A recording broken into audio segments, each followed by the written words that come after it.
कौन है आपकी?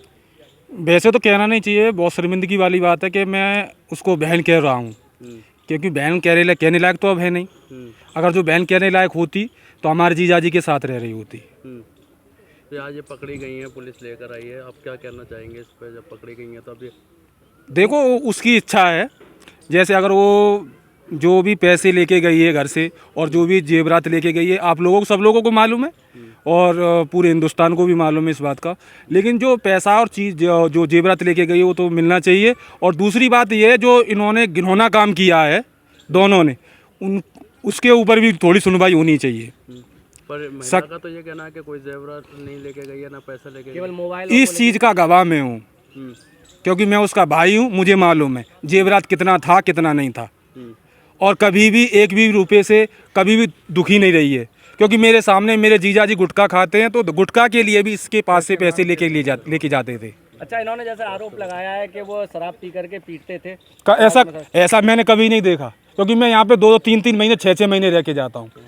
ऐसा मैंने कभी नहीं देखा। ये खाली झूठ पे झूठ बोला जा रहा है और कुछ नहीं।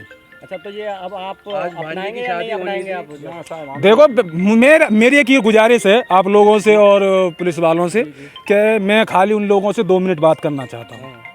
आज आपकी भांजी की शादी होनी थी और आज ये पकड़े भी गए, तो इसमें क्या करना चाहेंगे? वो तो सब लोगों को बड़ी दुख की बात है कि आज जो है शादी हो गई होती और सब लोग खुशी में होते। जो आज इतना गम और दहशत है कि कुछ कह नहीं सकते हैं। और मेरे जीजा तो थोड़ा सदमे में भी हैं। मेरी और जो मेरी भांजी जिसकी शादी होने वाली थी, उनका कई दिन इलाज भी चला है।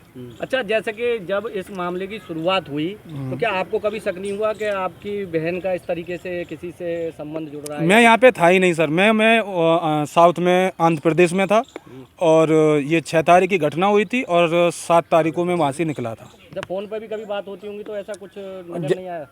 ऐसा था ना, 2-3 महीने से मेरी बातें बंद हो चुकी थी। अच्छा। हाँ, तो कभी भी मैं कॉल करता था तो कभी हमेशा बिजी जाता था और फ़ोन कभी रिसीव नहीं किया। 1-2 बार रिसीव भी किया तो मुझे गाली भी दी है। अब भांजी की शादी होगी या नहीं होगी? अब ये किसके साथ रहेंगे? इनको अपनाएंगे आप लोग? नहीं, ऐसा अपना बिल्कुल गलत बात है।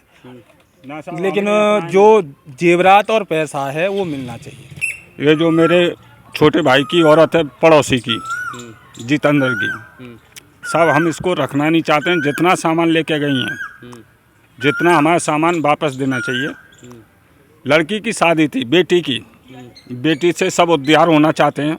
मैंने भी अपनी बेटी की 2 शादी करी हैं। जैसे कैसे इधर उधर से मांग के कर्ज लेते हैं, कर्ज लेके उसके बाद में भी औरत ने इसने ऐसा बोला कि सिक्का कर जाओ उस गांव में। तो सिक्का करने हमारे चाचा जी गए, सिक्का कर गए। उसके बाद में लड़की की कार्ड बट गए, पीढ़ी चिट्ठी भी भेज दिया। तो लड़का जितेंद्र सिंह ने अपना इंतज़ाम करके पूरा रखा, कैश भी रखा था, जेवर भी था। हमें ये औरत नहीं चाहिए, सिर्फ हमें ये चाहिए हमारा जो सामान गया है वो सामान ले। अच्छा, तो ये मीडिया से ये कह रही है कि मैं ना तो वो तो सिर्फ झूठ है। आपने अभी भी सुना हो उसके भाई का बयान था। हमें वो औरत का सिर्फ झूठ की बात है। नहीं, महिला का तो ये कहना है कि 200 रुपये और एक मोबाइल लेके ना साहब, ये तो झूठ की बात है। उसके भाई ने कहा था हमारे साथ जितना सामान गया है हमें महिला रहना चाहती है, उसी लड़के दामाद के साथ ही रहना तो उसके साथ जाए, हमें सामान मिलना चाहिए।